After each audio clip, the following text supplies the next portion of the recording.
Hey guys, what's up? Welcome back to another podcast. We know we are a week late, but the wait is all worth it. This time on the podcast, we have the people who are trying their best to change the education system from the grassroots level, starting from the primary education. They're indeed the founders of the Luma World. Welcome to the podcast. Thank you so much, Yash. Thank you for having us today. Yep, my pleasure. So today we would be primarily discussing about how Luma World is trying to change the education system and how kids think, how they feel, and also their vision and how it meets with the NEP. So without any further ado, let's begin. So, in every podcast, I let the guest introduce themselves because whenever I try to do it, I miss some key achievements which should have been in the introduction. So, I request the founders of the Luma World to introduce themselves, starting with Tejasvi. Okay, hi guys. Good evening to everybody. Me and my entire team of Luma World, we are really excited to be here. So, to just give you a brief introduction of first about Luma World and then about ourselves, we are four co-founders who joined in hands and came together 1 year back to with a single aim to reform the way learning happens for our children. And we all know that dated back until till now, the education system has not really changed. It still tries to fit all the children in a single size, but Mhm. we know that kids are unique, their learning styles are different, and we as as individual parents, as educators, have it's our duty to basically provide our children with resources or platforms where they can explore themselves and adopt the style which suits them the best. So it all started basically from a single question, that how can we make academics engaging? And Mhm. through a lot of research, we all four did a lot of research with parents, teachers, children, families, everybody. And we figured out that there are so many problems, but the solutions were few. And that's how Luma World was born. So I am Tejasvi, and we have Venkat, Sajid, who are my co-founders. I basically look after majorly the marketing and the business development part of Luma World. Followed by Sajid. Founders of Luma World and the creative director. So if you see all the crazy cool designs that engage your children, that starts from me. That's cool. That's cool. All right. So, moving on to Venkat. Yeah, I think Tejasvi has been nice enough to introduce all of us already. Just what something I would like to add as to what Luma wants to do, apart from really reforming the education system, is also create a lot of skills that are pertaining to the future. Right? We want to create a whole generation of thinkers. We want to include play as part of a learning process because Mhm. people enjoy playing, and can that also be educational? There's so many skills we pick up even while playing, which we don't even realize. And we want to make academics all about that, where kids are actually learning very, very important topics by just enjoying themselves. Um, where, with regards to what I do at Luma, I'm mostly in charge of product development and content. So, before Sajid adds all the creatives and kids go wow, we actually create the products to work in the physical space, whether it's books, flashcards, games. We put all of that together. All right. That seems cool. Moving on to Sammy. Introduce yourself to the audience. Hi, everyone. Sorry, I just joined a little bit late, but I think Tejasvi and the team has kind of briefly explained everyone. Just my part of the role would be more from the finance and managing finance of the company as of now. Amazing, amazing. So what I'll do is now I'll ask you guys what you were doing before Luma. So starting with Sajid, what you were doing before Luma? How was life before, and how has it changed? So before Luma, I used to be a graphic designer. I used to be an animator, creating explainer videos for corporates. And the way Luma happened, so Luma wasn't the initial idea. The products that you see today, it wasn't the first idea. Initially, we wanted to try and create a slightly tech product where the focus was on content, digital content, and that's where I came into the picture. So back in the days, I was running a company, Last Bench Applied Hmm. Education, where Venkat was also one of the partners in the company, and That's so cool. later, Yep. And so basically, all the skill sets that I acquired during those years, basically applying them in Luma right now. Amazing, amazing stuff, man. Moving on to Sammy. What you were doing before Luma? Before Luma, I had my own business enterprise, which is into automotive. So we supply automotive decals, dials, and logos to all automotive OEMs. And I also have another startup called Farm Hive, which is into fresh fruits and vegetables. All right, all right. Moving on to Tejasvi. Thanks, Yash. So before Luma, I have like 10 plus years experience in the telecom and the healthcare sector. So I was heading marketing for the software vertical of Tractor Technologies, which is a health tech startup in Bangalore based. And also, I was taking care of their international markets for 2 years. And prior to that, I was heading marketing for Idea Cellular Limited as heading the product part of the postpaid and the prepaid vertical. So I've mostly had like the experience in marketing and sales throughout. The Mm-hmm. best part was Idea taught me the traditional way of marketing, and Tractor taught me the online way of marketing. So it's the skills I've acquired, like Sajid said, and the knowledge I've acquired is two different kinds of business development and marketing, which now I implement in Luma, and it's since it's my own baby now. All right. Amazing. Moving on to Venkat. Yeah, so like Sajid mentioned, last bench was something that we worked on together. We created a lot of fun stuff that's e-learning, catered towards, skill development. That's where really the passion for learning came about. Apart from that, I also worked with my family business, which is into outdoor advertising. I've also worked with an e-commerce startup that was on food delivery. It was called Stapu. So a lot of skills that are mixed from almost all domains come into Luma World. But I think our common thread is our passion for education. All right, all right. So in every podcast, like I have this ritual in which I ask the co-founders how did they actually meet and when did they actually figured out that they would start a company and grow it. Like what Uh, is the Luma story in that case? I, I, I can start with that. Sure, sure. So back in 2018, somewhere around May, I connected with Tejasvi and Sam, slightly earlier actually, and they were working on another idea. It was called Add Up back then, where the whole idea was to create a product which would enable housewives or women in societies to become teachers, so they could bring in students and start educating them with curriculum learning, etc. And so that's where I was supposed to come into the picture as a digital content creator for them. But through our discussions, it happened that we're like, hey, we're sitting on this content bank. Why not create a product that we can directly present into the market, which will be more appealing to children as well as parents, as well as teachers and schools? And that's where the idea originated.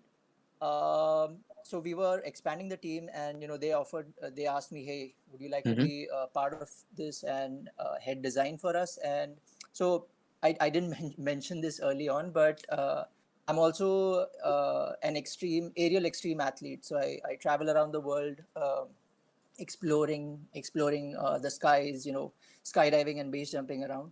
And so back then I was focusing more on sports, and this opportunity came, and I was like, hey, it sounds exciting and it's something I'm really Mm-hmm. passionate about. So since we were growing the team, I quickly called Venkat. I'm like, hey, how's your business thing going on? Because he was in Cochin back then, I think, and he was planning to move back to Bombay. So that's where the whole team was actually formed. And before we started working on Luma, so I came in slightly later because I had to do this big trip to around the world and to Ladakh and other places. And so I'm like, hey guys, just give me this time. I'll join the team later. Meanwhile, Venkat, Tejasvi, and Sam, they already started ideating on Luma World. That's so interesting, man. So I have a question for you, Sajid. Like where did sports and design coincide? I don't have a formal degree in design. It was just a passion. It was a hobby since I can remember as a child. I'm a master's in telecommunications, and then sports happened to me when I was living in USA. I think what sports has taught me, and which I, implement every day in whatever I do, is just having very strong observation skills on things around you, on whatever you're doing, basically. And that's where I think I derive my inspiration from. All right, that's great, man. So I have a question to Sammy, like because you were in the initial team, like how Right. were the initial days of Luma, and how are they different now? In the sense of there's a lot of ideation at the start, as Sajid mentioned, that when we kind of met, we were kind of doing another program, or we kind of developed another product, and then we kind of understood there were operational challenges in doing that. And creating Luma, we always had a mindset of how do we help children. The focus and objective was always on children and not just core education as such. And that's there's a lot of ideation, a lot of testing, a lot of kind of playing, visiting across, talking to people, talking to companies, and compared to what it is right now, it's actually very fruitful to see when you had those discussions and when it turns out to be a real product. The change which you kind of draft across, and we're so happy that when we actually see children excited to play our games, our books, our flashcards, and so on and so forth, it's very gratifying in the sense of what you thought of and what you've developed is pretty much the same, Mm-hmm. compared to generally what you have is a product which you think of is never actually meant to be oriented, right? And you see a lot of changes in that. But what we actually thought of then is what we kind of delivered now, and and now we have developed the product, and it's all about now pushing that across to the market. That's amazing. That's amazing. So without any further ado, we'll dive deep into the NEP. So without going any further, I would like to ask your individual opinions on the NEP, starting with Tejasvi. Okay, so one thing, what Sameer, Venkat, Sajid have been mentioning, that one common thread which all of us believe is that since as children when we grew up, we used to play, and we realized that whatever learnings have happened, the best is through play. So that was one point which was like very hard induced in our system, and we wanted that children should enjoy the process of learning, and there's nothing better than play. That is one of the biggest point of national education policy, because right now if I look at the foundation stage and the primary stage, the point which have come out from it is that they believe and they want to promote a lot of experiential learning, hands-on learning, learning through play, which was our which was our starting point, and which is something which we believe, Mm-hmm. and that is something which is where we believe that Luma is completely aligned with NEP. And All right. thankfully, that the biggest challenge we were facing was how to educate the market. How do we make them realize that how don't think of education and games or play different. The amalgamation is what benefits the child the best, and Mm-hmm. NEP is really making that thought process and that dream which we want to see live, taking it one step forward. So that's what I think is a very positive step by the government, very thoughtful, and it will surely benefit our future generation. All right. All right. Moving on to Venkat. What's your take on the NEP? Yeah, so Yash, we've had the benefit of having education that is quite global, in the sense that Mm-hmm. all of us have had the opportunity to either study at like premier institutions, whether it's in India or abroad. We've had the exposure to that kind of education, which is more application based, more employment or professional focused. And when we actually looked back, it's almost like we predicted that this is the way that the education system is going to go into India, right? So with the NEP, it's almost that we have been vindicated with the fact that what we are doing is on the right Mm-hmm. path. So our focus was always to create application-based products, to Yep. make them more life skill-based products, to prepare kids to be, ready for the world out there. Because what's the end goal of education? You want people to amalgamate into society. You want them to be able to excel at their jobs. You want them to be able to think out of the box, right? Yep. And the NEP, I must give credit to say that they are focused on those aspects of learning. It's about play and discovery. Like, can kids sit together, have that social bonding, learn from each other? Peer learning is a huge aspect in NEP.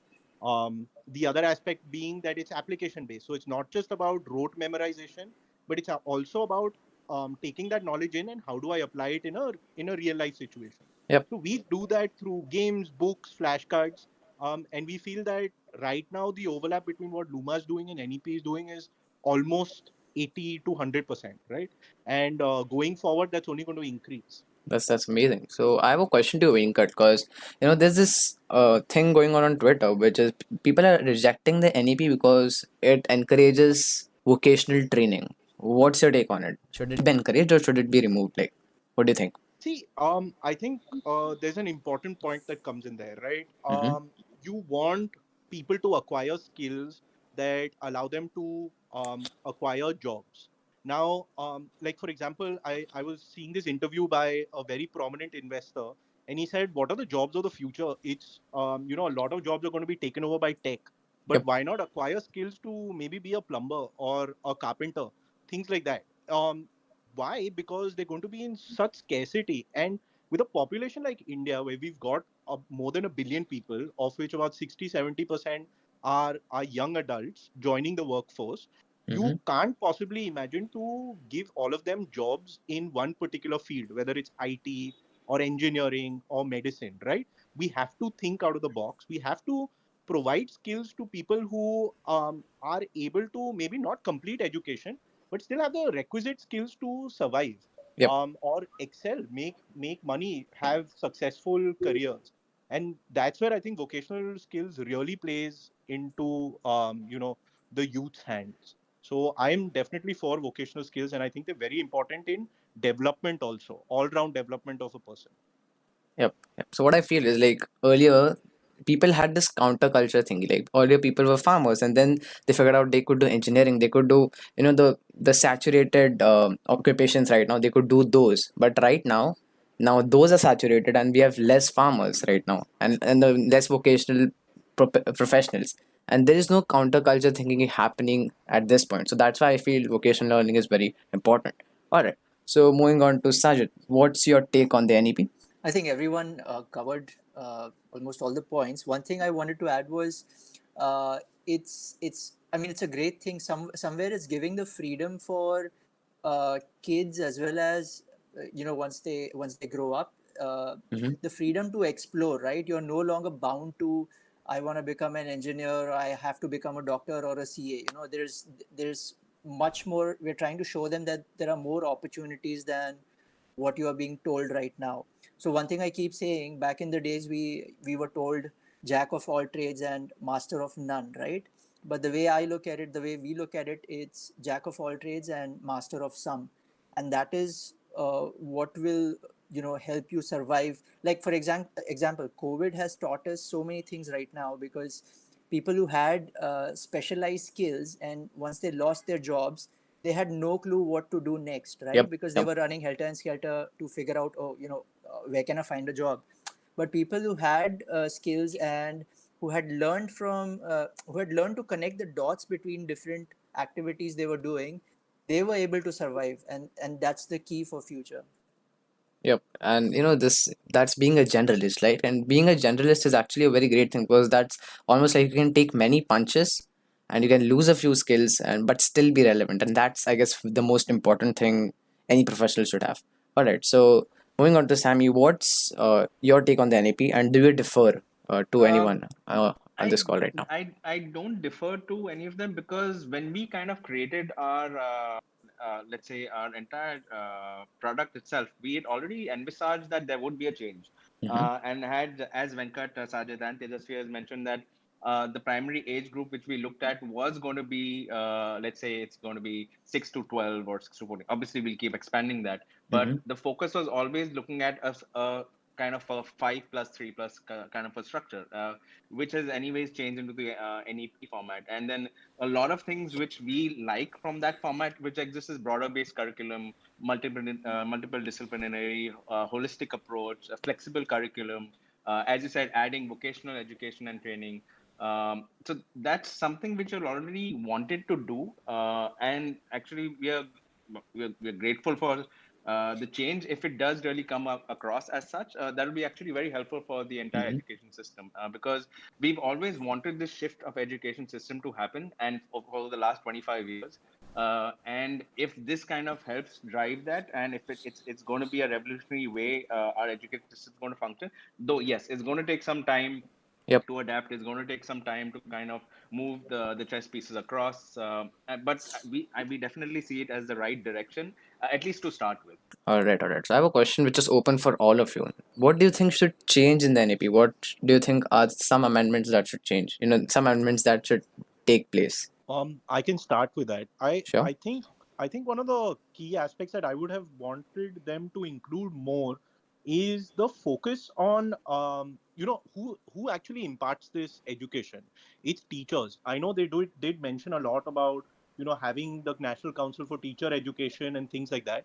But Mm-hmm. at the end of it, for kids to be able to adopt these methods, you need someone to deliver it. It you know we can't live in a world where we think that kids are able to live off screens. That's not possible, especially for younger kids. Like Sam said, under the age of 12, a physical person being able to control that learning methodology is very, very important. So I would like to have a lot more focus on how they're going to develop these teachers to implement these points, right? Yep. For example, play and discovery. How are teachers being able to relate, because they come from a very different education a generation almost. Mm-hmm. How will they be able to implement something like this for a classroom of kids that are so open to play and discovery methods, to application, to conceptual understanding? How do you transition from the rote memorization method into something into play and discovery? The training for that really needs to be comprehensive, and Yep. I would have liked a lot more postulates to go into that. All right. I'll completely agreed on that. So, any other points you think should be amended? The question is open for all of you guys. No, I think that's the when the Mm-hmm. NEP was launched and when we all had a discussion, this was one point we felt, because of course a change is welcomed only when they know how to implement it rightly, and we don't want that the schools or the teachers take a lot of time to adopt. Mm-hmm. And if that has to be done fast, there should have been a little bit of more support towards how it should also be implemented. And because it's a change, it's a big drastic change for Yep. the entire education system. So probably that is one thing we felt. It's more on the implementation. The points are right. The objectives are absolutely beautiful, and they have a great benefit for children. But as we say, the change has to be little gradual and not like a abrupt change for anyone. Exactly. Exactly. All right. So if I had to just Mm-hmm. add to Tejasvi, what she mentioned was, if you have to see the light of day, right, you have to kind of give time to kind of make a certain change across. For example, kind of changing the entire curriculum or in the entire format. It should have been a gradual process to change so that the implementation, in Venkat said, training teachers is one aspect, making sure in digital or let's say e-learning comes into being along with what physical education is, right? It takes time for adaptation and obviously change to take place. And hence, that should have been a gradual process rather than a sudden process. All right. That I completely agree on that. All right. Sajid, do you think that there should be any amendments that should take place in the NEP? No, I think that's good. I'd say Venkat, Sam, and Teja are much more equipped on NEP than I am. All right, all right. So the next question I have is because see, all of you guys have given many points of how Luma World, they overlap with the NEP. So I want Sajid to explain that in a concise manner, like how Luma World overlaps with the NEP. Actually, sorry. I'm gonna shoot that one to Venkat again. Sure, sure. No, I can talk about it. It's just that he'll explain that much more better. Cool, cool. I think Saj is just being modest. Yeah, Uh, that's true. but I mean, though there are three key areas that I think Luma and NEP are looking in the same direction, right? Mm-hmm. One is the use of play and discovery methods in order to gain conceptual knowledge, which is, and they're very, very key terms here. One is conceptual knowledge, I think, is a crucial aspect. It's no longer about remembering dates or remembering facts or remembering meanings, definitions, things like that, right? It's being able to apply a concept into an everyday task. That Mm-hmm. is the key aspect that NEP wants to change. We want to be a country that doesn't need to remember textbooks as a whole, but just remember that one aspect and try and apply it into everyday life. Play allows you to do that, and they're trying to make children love academics through play. I think that's the biggest overlap with Luma and NEP. The second aspects, I think tertiary aspects, secondary aspects, tertiary aspects being One is the focus on application knowledge, the focus on custom paths. You're able to now pick and choose what topics you want to learn. So it isn't burdened on a child. Okay, you have to learn everything. You know, how are you dropping maths, how are you dropping science. It's not about that. It's about Mm-hmm. what are you interested in, and do you really want to learn it in that format. And that multi-format, diversity that is there in obtaining knowledge is very, very crucial. And I think NEP and Luma overlap a lot on that. One final aspect being, the delivery mechanism also. We incorporate a lot of fun into whatever we do, and we make it such that all kinds of learners can obtain this kind of knowledge. Right? You could be an average learner, Mm-hmm. kids with special needs, topper of the class, doesn't matter. You should be able to acquire what you want out of the topic.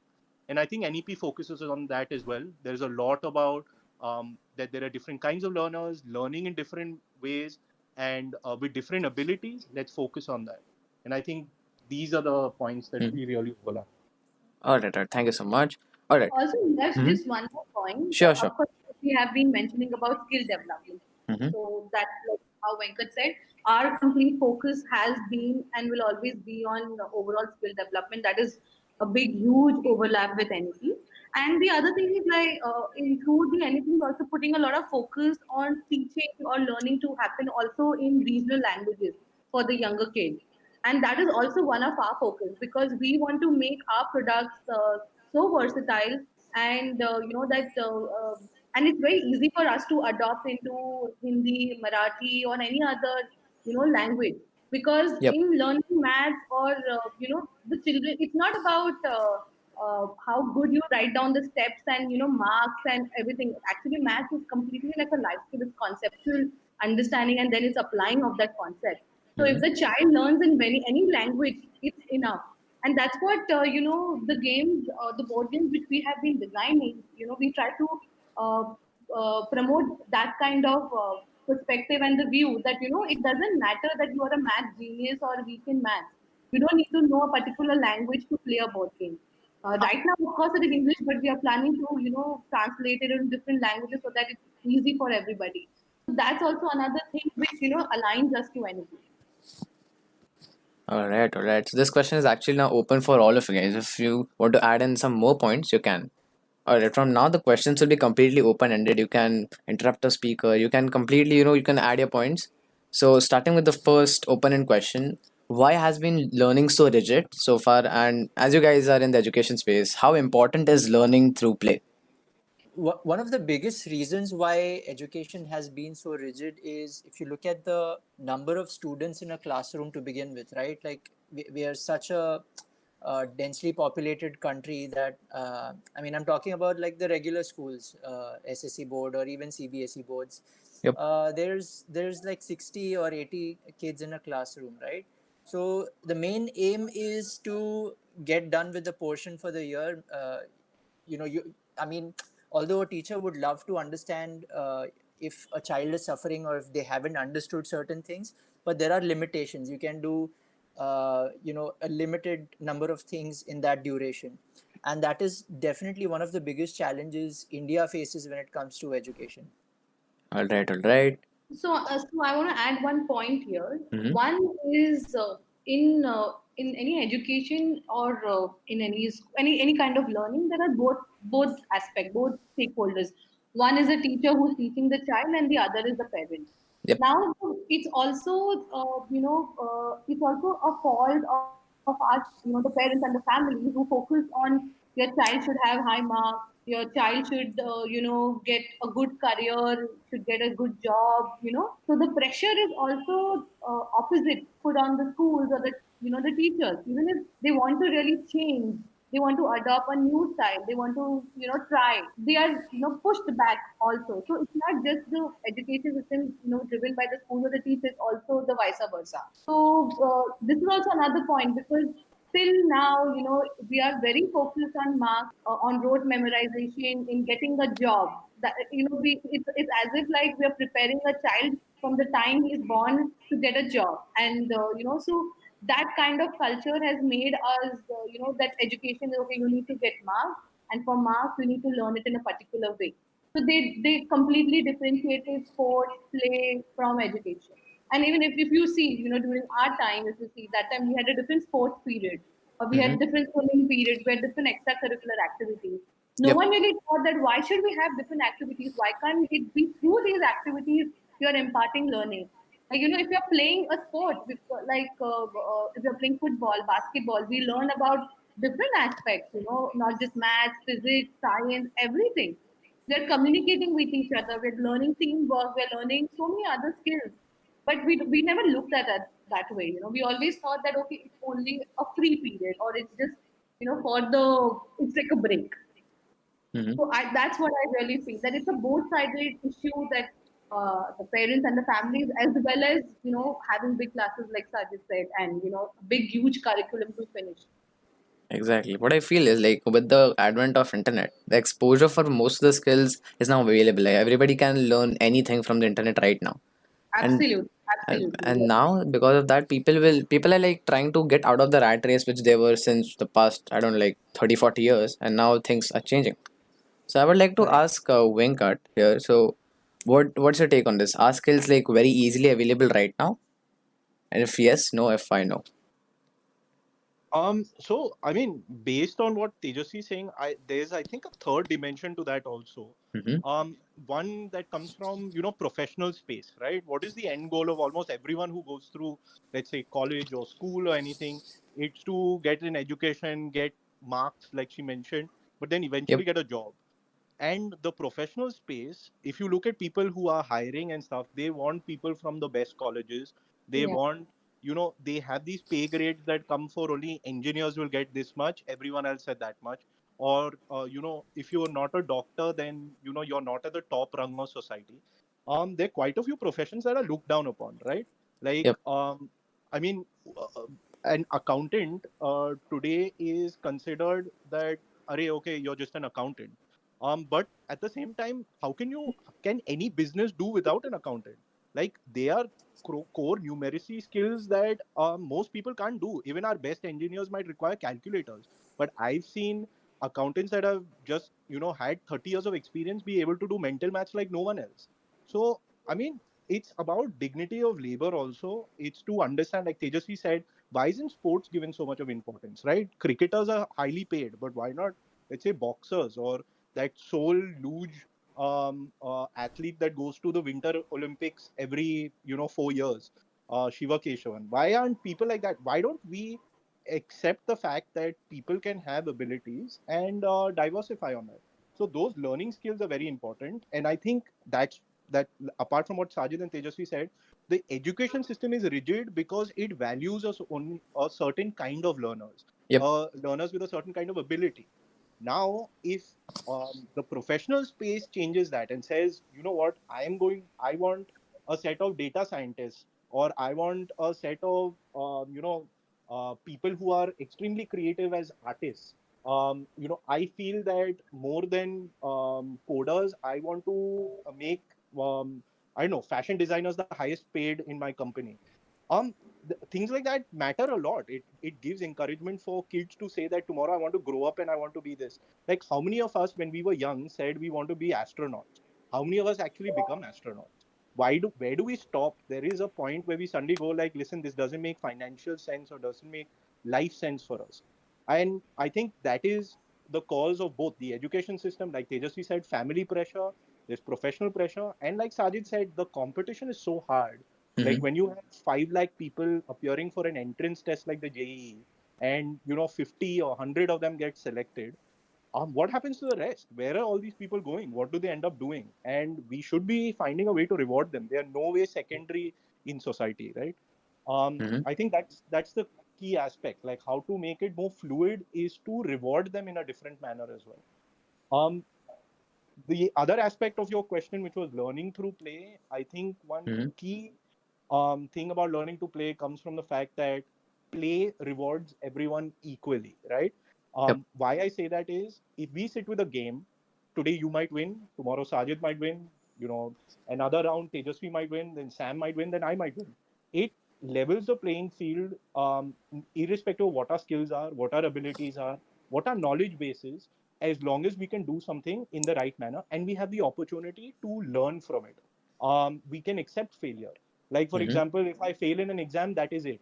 Or a exam mein fail ho gaya, you can't move ahead. But play is not like that. If I, let's say, get out in cricket, there's a good chance that there will be another time when I'll be able to bat. Or if I lose all my properties in Monopoly, there's a good chance that I can play again and next time I might win. Giving the Yep. confidence for kids is very, very important. I think play does that. Play is universal. Like Tejasvi said, doesn't matter what language you put it into, everyone can understand the nuances of play. And there's no age group. Like we have seen, when we put our games out there, grandparents playing with kids and both of them enjoying in the same manner. And this is like people with 60 years of age, between them. So Mm-hmm. it's a universal feeling. It's a human feeling. It doesn't matter whether you're in Taiwan or you're in Brazil. If you win a game, you show the same kind of emotions. You'll see people jumping, you'll see people laughing, you'll see people Exactly. having banter across the table. So, and I think that's why learning becomes much more democratized almost through play, and that's very important. Exactly, exactly. So what I want to ask you next about learning through play is what do you think are the advantages over the traditional methods? And I want you to, give sort of your real life experiences with learning through play, in which, learning through play turn out to be benefiting for you guys for learning a specific skill. Starting with Sajid. Oh boy. uh, so I mean, I've seen this when we test our games, right? Like, we're making math games, and maths is usually children develop hatred towards it very early on. I Mm-hmm. mean, it may not always be just because they hate the subject or whatever, but the way you introduce mathematics to these guys. So if I tell a kid, let's study maths versus, hey, let's play a card game, and they have no idea what the card game is about. Usually most of the games we play, card game, tabletop games, etc., Mm-hmm. they're based on certain mathematical activities. I mean, roll the dice or add the numbers or whatever, but they will do those same operations through in the gameplay, right? They don't mind that because no one's testing them, no one's judging them over there. Whereas, and you've totally broken down the barrier for them to apply the mathematical knowledge that they already have or they're supposed to learn. And that is one of the most coolest things about play, right? Like, it's the most simplest method to introduce someone to any kind of an activity.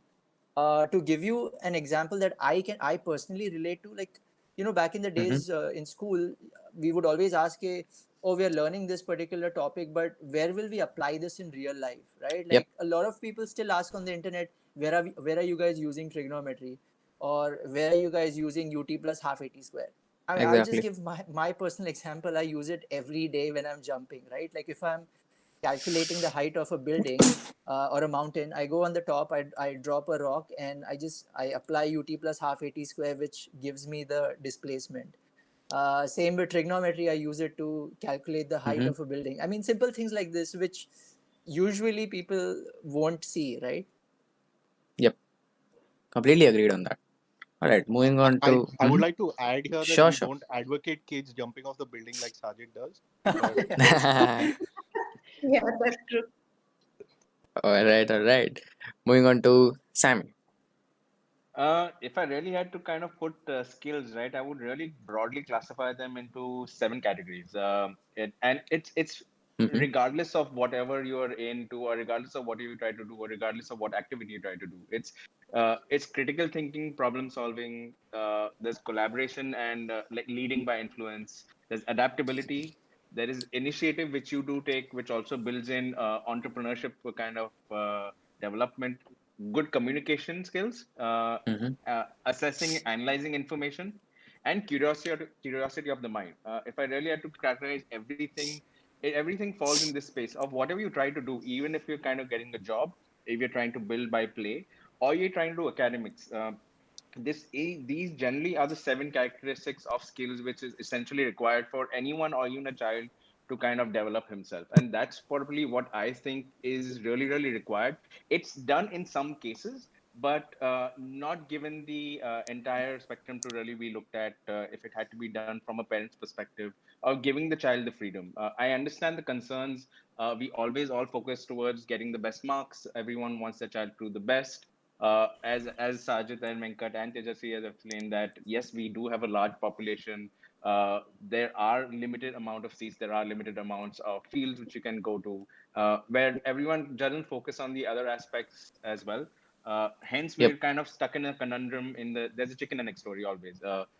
Do we look at everything else, or do we follow the herd? Because ultimately there are limited spaces, and jobs lead to money, money leads to salary, and so on, so on, so on, and your life for on. And that's what's always been kind of predicated by parents.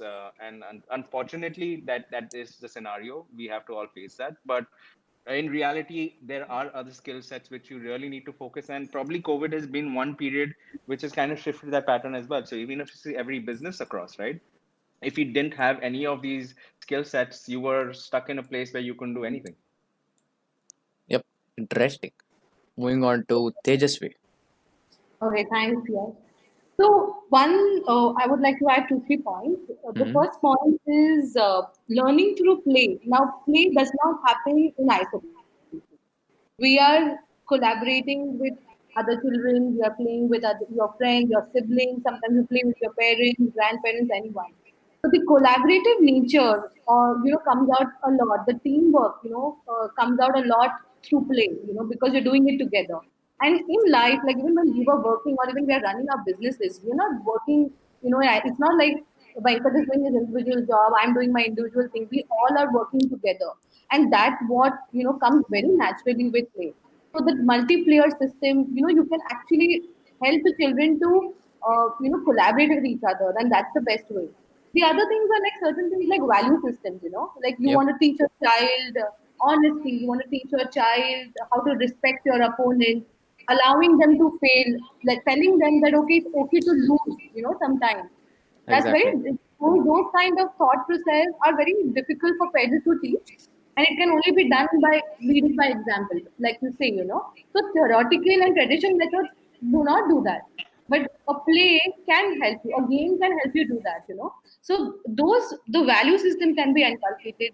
Third thing is like life skills, like everybody's talking about skill development. Now, life skills is something like it's about observation, it's about creativity, it's about imagination, it's about observation. All of these things are not coming. It's not even given importance, in Mm-hmm. our traditional way of learning. To give you an example, one of our games has money into money as an important thing. Though that's a very minor topic which has been taught in the curriculum. It's not given a much importance. But in actuality, in we actually deal with money every day. You need to save money. You need to collect. You need to do operations of money and all of that. So the application aspect comes into picture. So you're learning all of those kind of life skills, and you're giving importance to topics which are actually important in real life rather than theoretically sticking to things. Like to also to give you an example, I taught mathematics in my school. But when we were, Mm-hmm. organizing online events for families, we used to do these puzzle hunt events for them. I realized that I'm very bad at it. I just did not. I was not able to, use logical way of thinking, which came very naturally to others. So then I realized that what's the use of, actually topping and getting the highest mark when it came to application of that skill, I Mm-hmm. couldn't do it. So that's like your where you're you realize that how important it is to make children apply, and it's a given fact, and if you also look at different case studies or white papers which have been published, Mm-hmm. 95% of children know how to do simple addition, but only maybe 35% to 36% children know how to calculate bills. So they're really poor in application of concepts.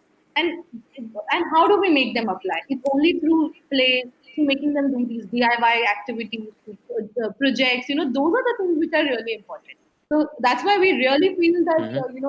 a traditional way which propagates more of getting marks and writing down certain steps or give even importance to certain topics which are not really important in real life is not should not be the objective. Rather, we should look at that what is required as a child to be ready for his future. What are Mm-hmm.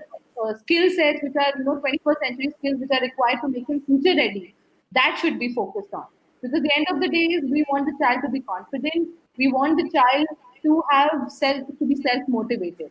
And Exactly. that is another thing, that learning should not be made into a boring process. It has to be something which the child enjoys and has fun, and that should be the entire aim, so that he enjoys the entire experience. Exactly. So what I feel is, the schools and all the education systems should implement goal-oriented learning. So if we take the example of, let's say, coding, right? So if you check any school textbook or any college textbook of a computer science subject, they're literally filled with redundant information, which is not required to build any website, any web page, or it's basically just redundant now. They sometimes they teach PHP stuff, which is actually not used right now, and Yeah. hence what they should do is they should actually teach the student how to make a website first, not what are the things required, like not like the elements and all the definitions and all do not make sense when you're in the actual playground, which is a job, or which you're and when you're making a website. In that point a textbook doesn't make sense, but initially the textbook was invented to be used as a reference textbook, a reference book, which is not being Right. done right now. It's a completely redundant wastage of paper in certain case. So yeah, moving on to Correct. Venkat.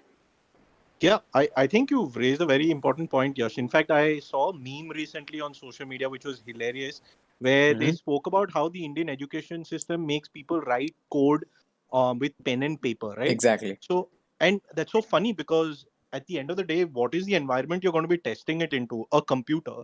Why would you try and get them to memorize aspects of code when they should be experimenting with it, right? And I think that's why points that Sajid, Samir, and Tejasvi raised, which is very important, is how do you allow people to experiment with topics, and that's where play comes in very very handy. It's a fluid tool. It's something that you can manipulate, right? I Hmm. can make choices when I'm playing.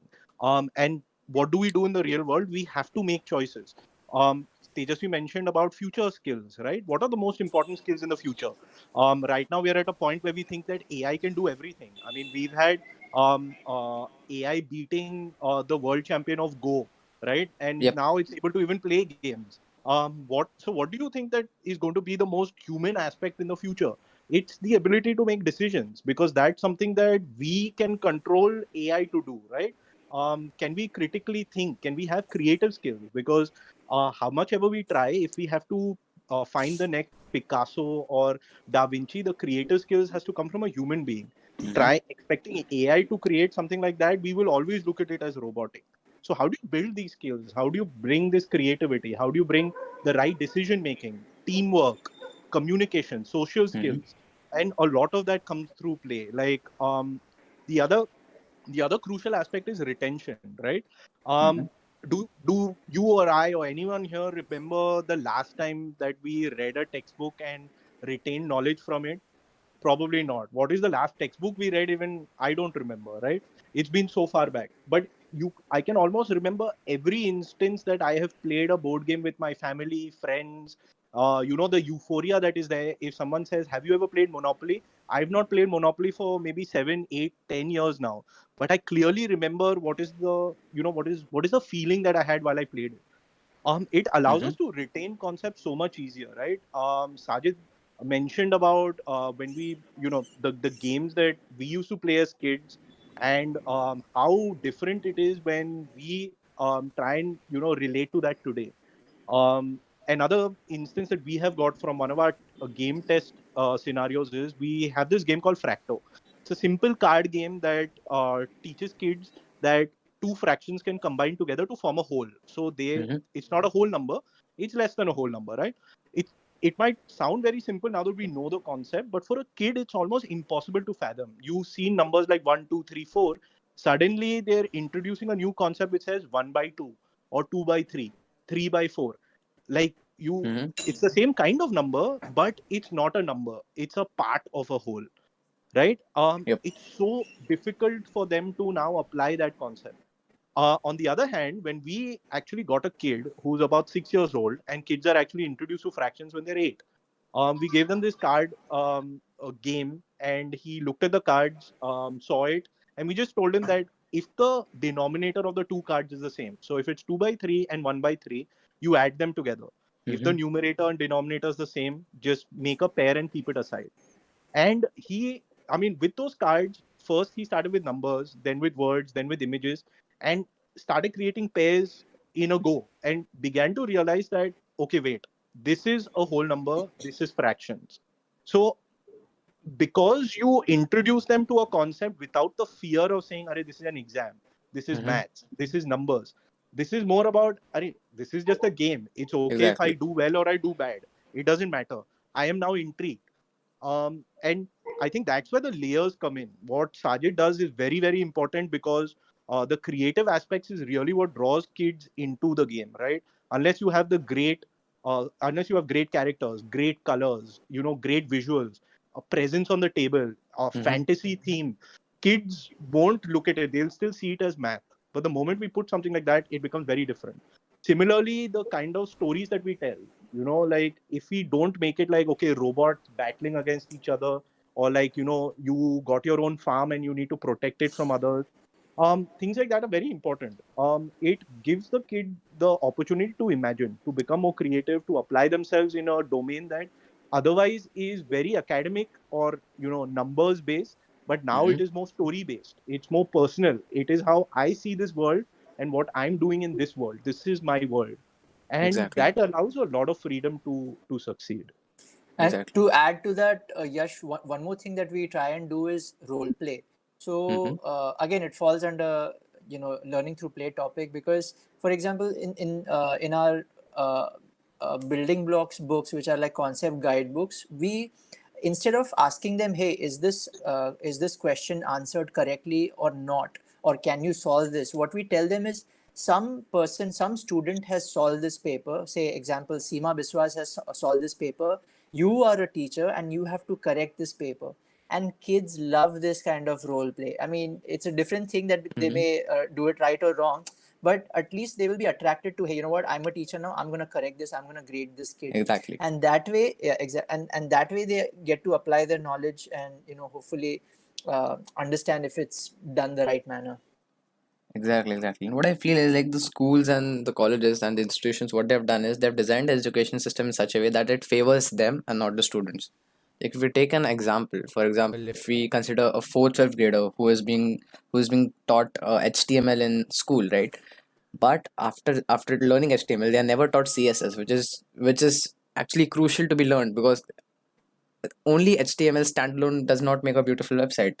Correct. HTML plus CSS makes a good website, but with the advent of Webflow and all, that might be redundant in the future. But still, they're not even teaching Webflow, so that's out of the conversation, right? All right. So moving on to the next question, which is, as entrepreneurs, I would like to ask you, what do you think are the most relevant skills of the future, and more importantly, why are they relevant, or why would they be relevant rather? Starting Okay. with Tejasvi. Tejasvi. Yeah. So, as an entrepreneur, I feel that, since, of course, now since we have our own startup, we know that we are faced with challenges and problems every day. We solve one issue, another issue crops up, everything. So, the biggest skill I feel that, we need, or the children should be ready for, is problem solving. We are going to be faced with different kind of problems, and whether it's personal, professional, anything. And we need to figure out that it's okay to have problems. You need to find solutions. And in this whole process, you need to make decisions. So decision making, problem solving, logical thinking, I feel that that's really Mm-hmm. important. And and it will really help, whether you're an entrepreneur or even you at work, or in anything in your life, in your daily things also, you're making decisions every day. Yep. So these two skills I feel is extremely important. Apart from that, I think that the emotional intelligence, what we speak about, like having empathy, having sensitivity, also understanding different emotions of different, because uh, as when we are handling teams, we understand that you just can't be a boss. You have to be a leader, and that's Yep. how do you differentiate a boss from a leader? Is through their empathetic skills, and understanding, your employees, understanding everybody's skill set, pushing, motivating, encouraging, So how does these things come up? So as a child, if you are positively impacted and you understand that these are skills which are going to be required, in the future, then you start, training them from the start will always help. So that's my perspective. Amazing. Now it's almost like an open-end question. Anyone can, put in a point, put a point across.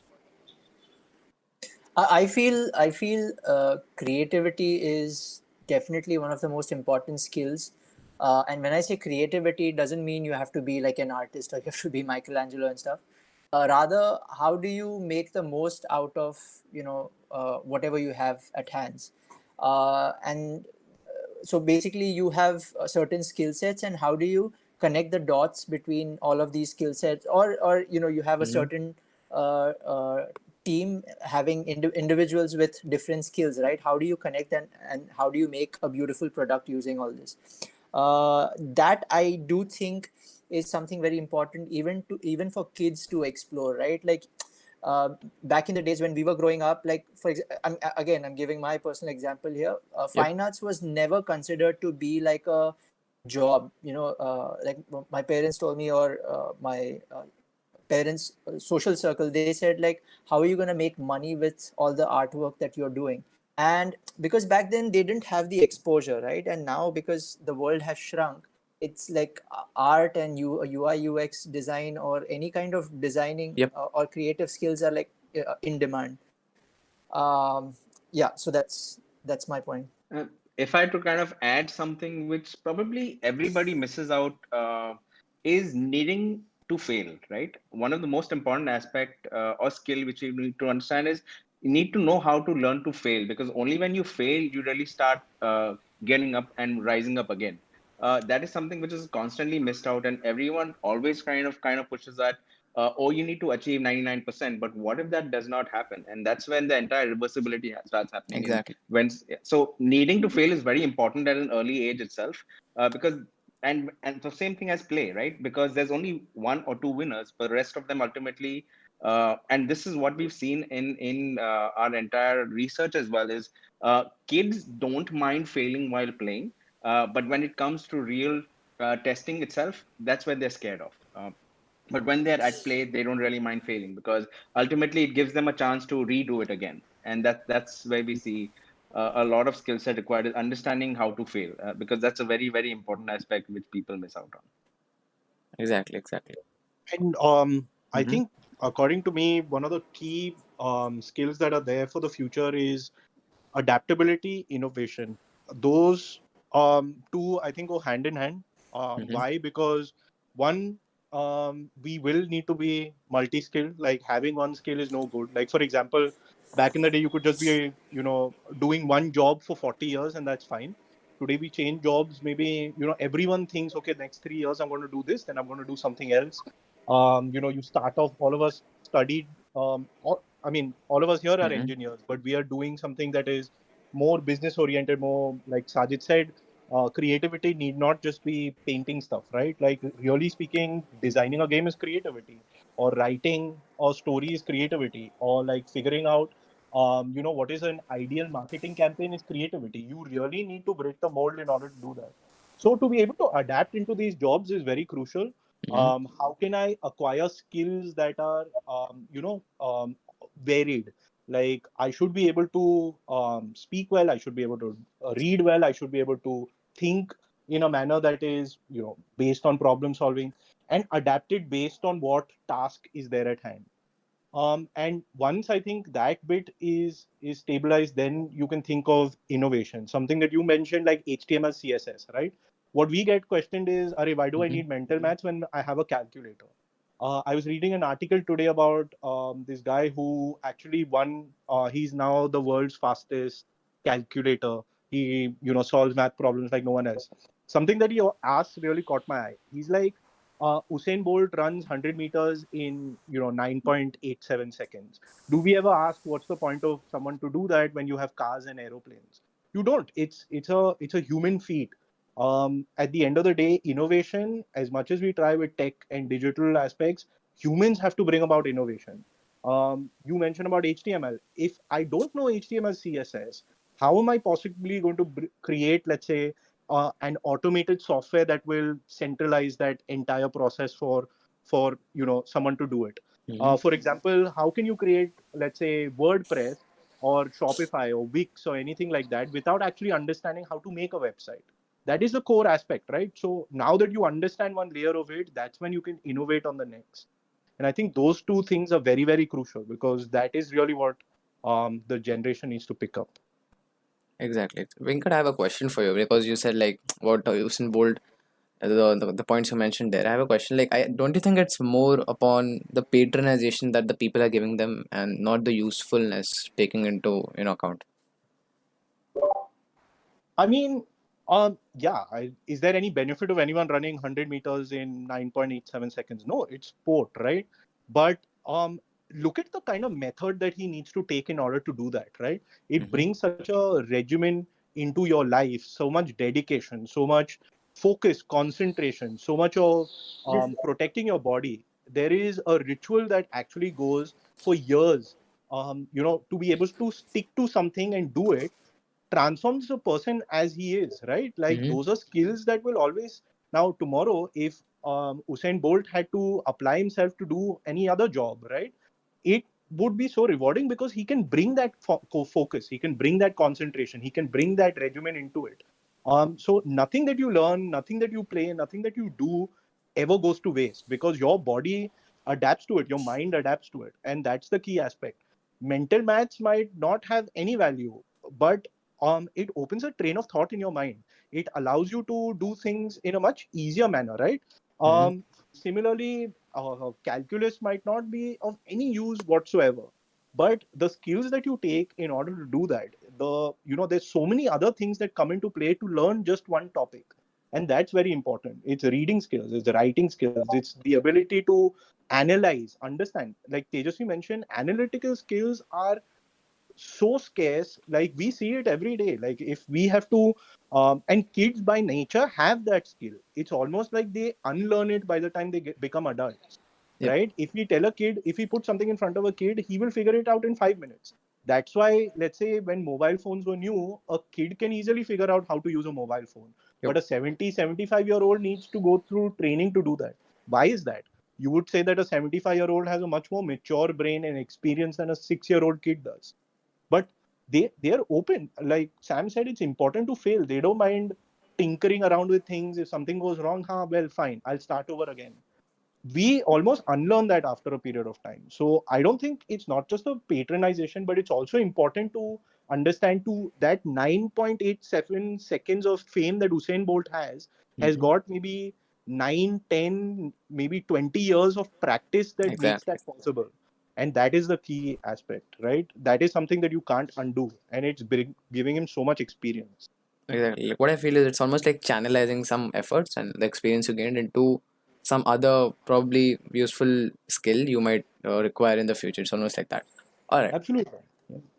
All right. Moving on to the next question, which is so we are all practically in lockdown right now. So what do you think are the biggest challenges that are that are being faced by the educators and the teachers at this point of time?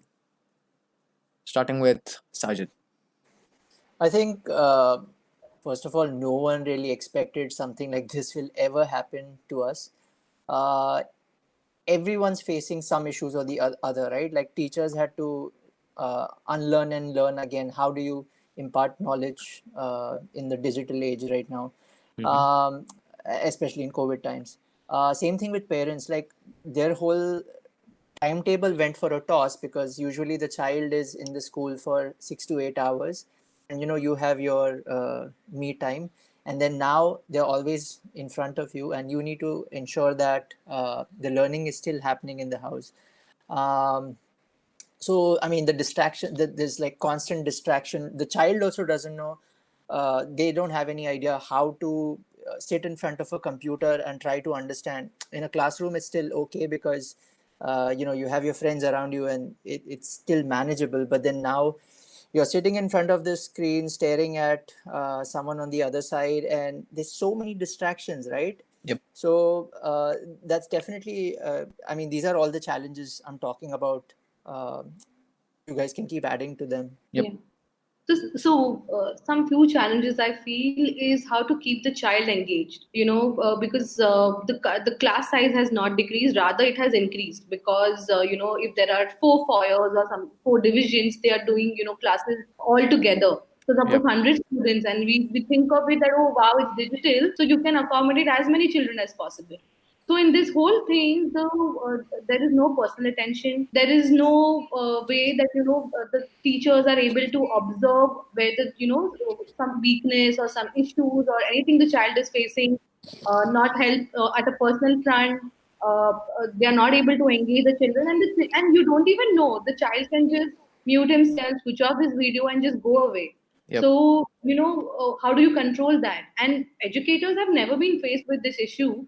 And the worst is that when it started, or when they had to take classes for the school or the children, they were not even trained enough, or they didn't even know how to, of course, they didn't foresee, or neither they were trained to how to manage such challenges.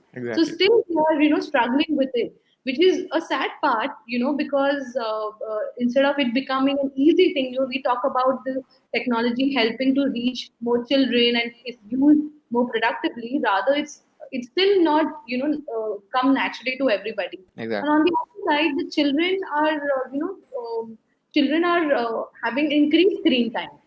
Hmm. So even though educators understand that they don't want the child to have a lot of screen time, because at the end of the day, educators are parents themselves. They want the child to play. They want the child to have different activities. They want the child to interact with other students and all. But they just can't allow, Exactly. on digital media. So in spite of knowing what's good for the child, we are forced into doing what has to be done. And things like, again, the curriculum should be finished, and we lost 4 months or 3 months. They are swamped with classes, so it's not very rewarding either for the child or the teacher. And the Exactly. other thing is like infrastructure. Were Hmm. we ready? Does everybody have the best of Wi-Fi or even data connections? No. Is it right that a child is suffering just because he does not have Zoom or the other tools, or other mediums, and which is a reality being faced. So Yep. even if the educator really wants to help, he's not able to. So I feel these, they are day to day, they are struggling with mental challenges, physical challenges. Also, they are super stressed and tired the whole day because they have to take classes back to back. There is no discipline left anymore. Whether the classes have to be done or never, no discipline also left for children, frankly. Hmm. So, those are the things which I feel that, are biggest challenge. Of course, probably with due time, we will find answers to them. But currently, the Yep. situation we are facing, these are the different things which I feel are missing. Exactly. Moving on to Venkat. Um, so I think Tejasvi and Sajid have covered most of the points. There's one important thing that I feel lacks when you're learning from home, especially during a one-off global pandemic like this. Um, it comes from the fact that how does a traditional classroom work, right? Teacher, let's say, gives them a task. Kids need to solve it. Teacher can provide that individual attention to each and then provide the remedial action. Let's say if she hands out a worksheet to the entire class, Sajid, Tejasvi, Samir get it right, I don't get to figure it out. She can give me that individual attention and provide a remedy then and there. The process for the entire thing might be 10 minutes, 15 minutes max, maybe one period, right? Now when it's digitally done, like Tejasvi said, there are four divisions together. um they're kids, they still respond in the same manner that they would have in a classroom. Someone Yep. might raise their hand, someone might do something. Yep. I have a question, this. Teachers need to adapt to it, but the remedial action can't be provided. Like if I have done something wrong, the delay in figuring that out and coming back with a response from the teacher might be 1 day, 2 days, maybe, for them to say, okay, this is your task, go home, solve it. And even if they need support at home from parents, Hmm. this is new for parents as well. Have they actually been part of this entire learning aspect? Most parents say no, they just rely on their school or the teachers or the classrooms to help their kids going forward. They go to open house and they're like, acha, how's my kid doing? The only time that the kid actually comes back home is with homework. Yep. And like Tejasvi mentioned, screen time. Um, we are forcing kids to learn in silos, right? And with this lockdown, it's becoming even more. It's almost like there's a smoke screen around the kid. Like I cannot see anything that is there beyond what is there on the screen, Exactly. which is really, really a big problem, because learning is all about discussion. It's about peer learning is so crucial for that age, because kids learn from other kids. Kids look up to their teachers, need that communication, need that motivation, need that push to say, acha, you're also doing well, you're also doing well. They need that gratitude, that gratification. And I think all of that is missing during the lockdown, and it can really affect kids Mm-hmm. psychologically, physiologically. Of course, Tejasvi has mentioned, Sajid has mentioned about sitting in front of a screen, looking at it, poor posture, focus. Like it causes a lot of mental as well as physical problems for the kid. So Mm-hmm. I think I think that's the overall summary why this lockdown. Of course, there's nothing that schools can do, nothing that teachers can do, nothing Exactly. that parents can do. It's something that you have to live with. And adaptability is the key. Mm-hmm. And yeah, let's see how uh, it goes forward. What are the things that would come out of it? Yep, exactly. So now I will ask you one of the most controversial questions in the education space, right? So it's a very, it's a heated debate on Twitter like almost every week. The debate is, should education be looked upon as a commodity? So starting with Sajid. I mean, I don't know if I have the answer right now if we should look at it as a commodity or not. But Mm-hmm. it's I do feel like everyone should have equal right to education. And just going back to the previous question, one of the biggest challenges that I was following on the news also was, especially in Maharashtra and I'm sure in other states also, a lot of the kids in the in rural states, they were not. I mean, they didn't have connectivity, they didn't have devices to get access to education, right? So, how do we reach to these people also? How does Mm-hmm. I mean, how does learning still happen? That's also one of the big challenges. I think Tejasvi did touch upon that a bit. Right in today's age, I think. I mean, actually, I'm not sure how to articulate that. Maybe you guys can Mm-hmm. help me here. If people see that there is value in a certain product, right, they will go for it. Like they will pay Mm-hmm. whatever amount, right, if it's benefiting them, if it's easing their life a bit, right, or if it's improving it. Yep. um, and in that case you can look at education as a commodity if it's doing that to them. If they don't if somehow that messaging is not reaching them the right way, then they'll be like, nahi, ye free hona chahiye. Exactly. Exactly. So what I feel is like education might be better called as like a investment than a commodity. Let's hear Sammy's opinion on this. Sammy, over to you. Again, we've kind of previously mentioned all across in the sense of education has always somewhere been looked as commodity. Yes, it definitely is an investment, because that is not just investment of money, but it's investment of time, right? Mm-hmm. And if you see globally as well, there are other forms of education which have come in. That there's homeschooling, there's other tutors which kind of move across. There's different formats of learning and schools as well. But in India, the only problem again comes back to in the terms of population, in the term of driving towards a particular job field, which is, as Venkat had mentioned, it's either medical engineering and now let's say some other formats which have kind of come in up. Mm-hmm. And that's where we always stuck in terms of is how much are we going to invest for those qualifications for us to get paid back after a while. What is education? Why is education given as an investment here or abroad as well, right? You pay a certain value or hire abroad more because you're going to get a return for the job which you're going to get from, right? Exactly. And education has always been from that perspective, is the return which you're going to get post that is when you're going to be employed, and the salary which you're going to get for the job which you'll take. Here in India, there has been a constraint in terms of education. I wouldn't say is the highest, is one of the lowest in terms of cost, but again, implementing education in the sense of an investment perspective, Mm-hmm.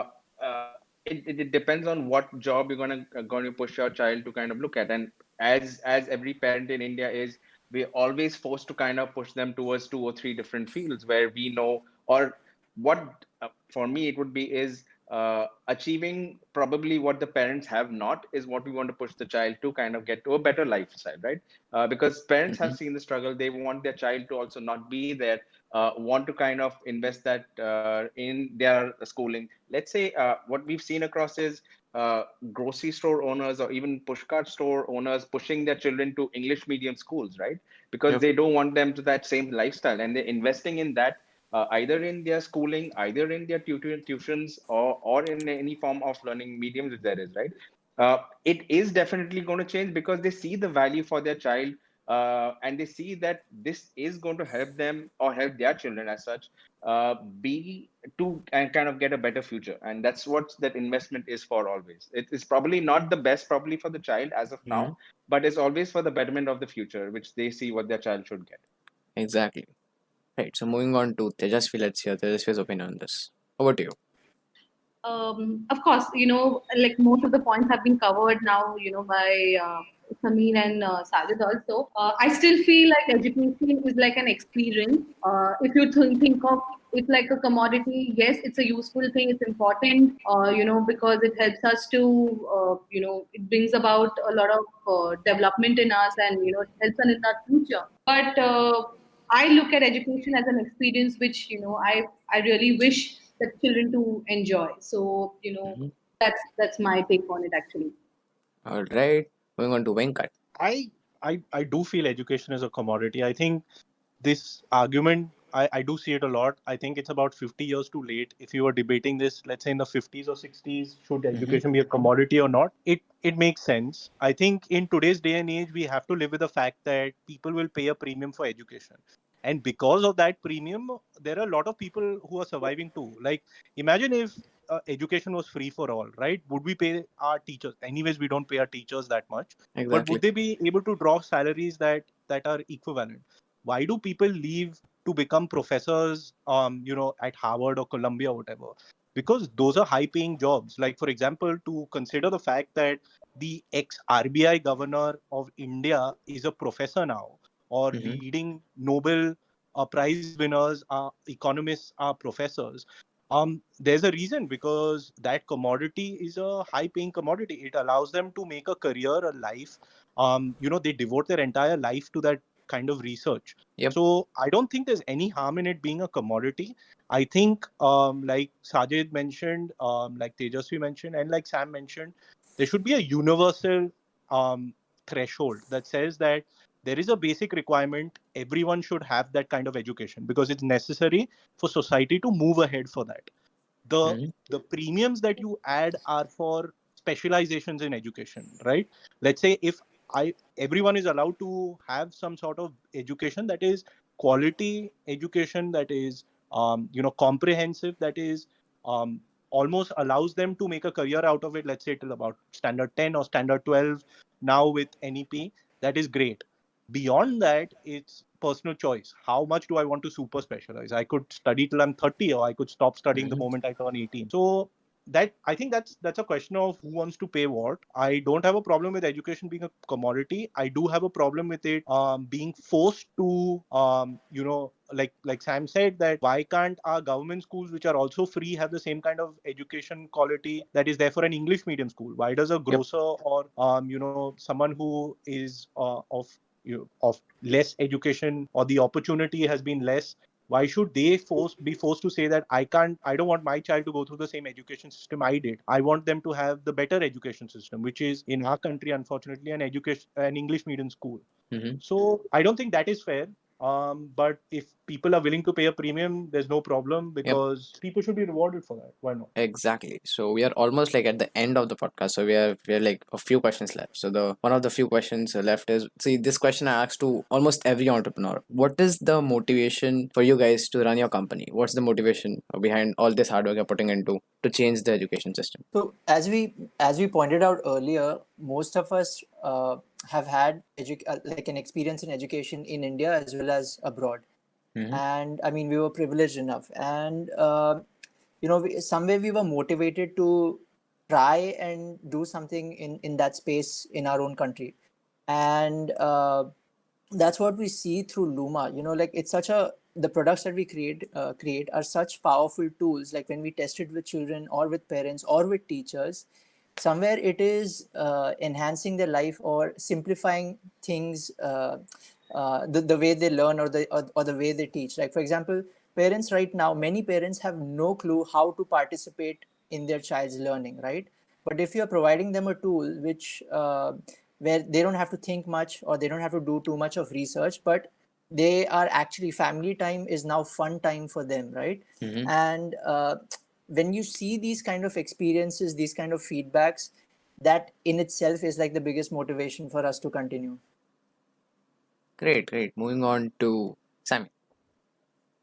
So just adding on to what Sajid said was for us, it is not really about how can we sell the product, but how do we actually motivate the child if he really plays the game again, right? Mm-hmm. Does he want to play the second time? Does he want to kind of compete on it? That's the gratification we get, that okay, it's not just a one-time thing. He really feels he can do better, and when we see he does better, is because he's also we are also imparting education to that, right? When he's doing and repeating that over and over, is Mm-hmm. actually imparting more knowledge to him. And just seeing a happy smiley face to a child. Oh, sorry. Just we seeing the kids kind of playing together, collaborating, competing against themselves, and really not competing in the sense of a real education system of marks and grades, is Mm-hmm. where we see our happiness quotient as such. All right, that's great. Moving on to Tejasvi. Okay. So for me, as a person, I always felt that everywhere, wherever I am, whether it was work or as an entrepreneur, so I was just thinking that how do I value add, to the people I'm working with. When I was in a company, I used to think of how do I value add at the workplace. The biggest motivation was for how do I value add to the lives of our families and children.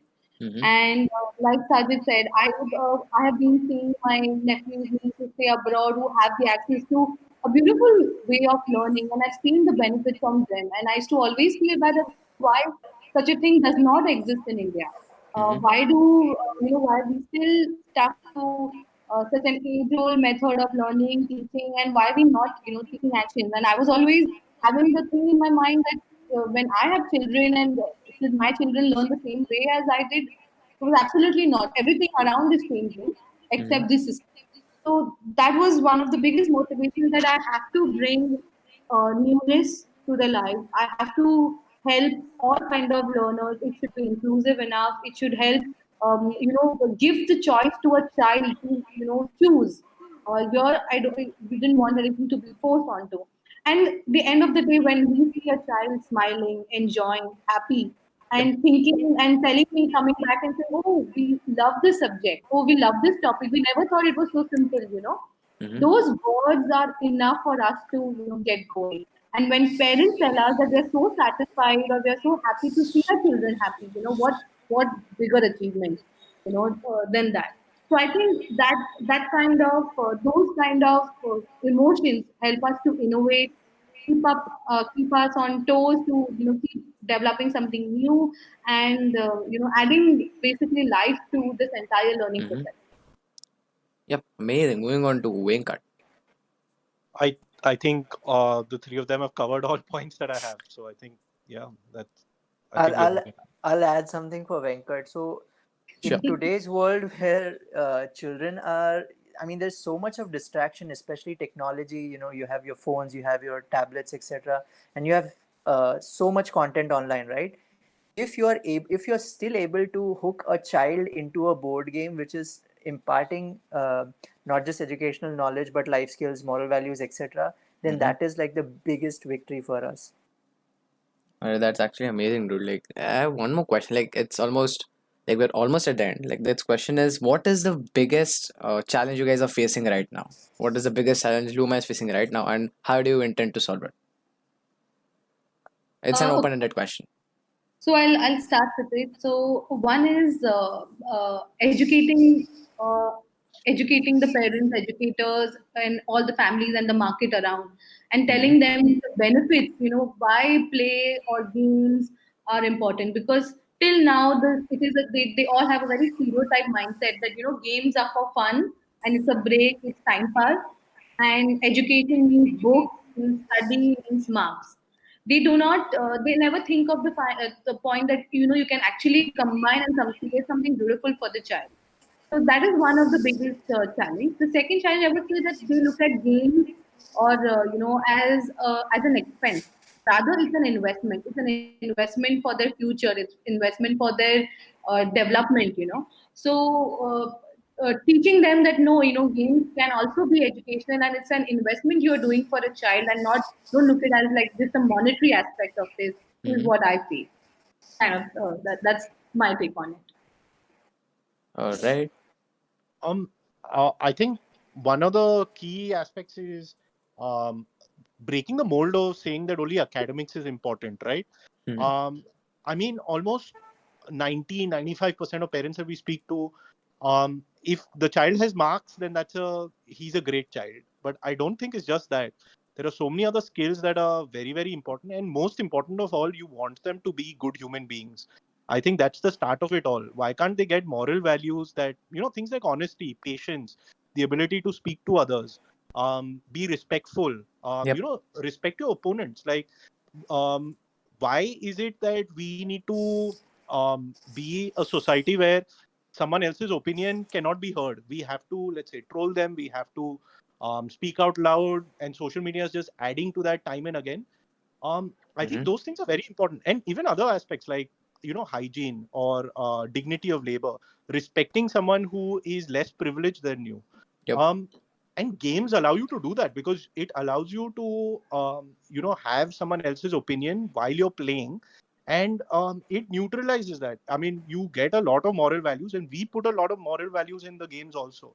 Like, for example, in a game like Guess the Fence, Mm-hmm. we trust kids to be honest and say the right thing, because if they're not honest, the game breaks, and immediately you'll realize that shit, I lied, so now this game can't be played That's so anymore. I cool. will have to start again.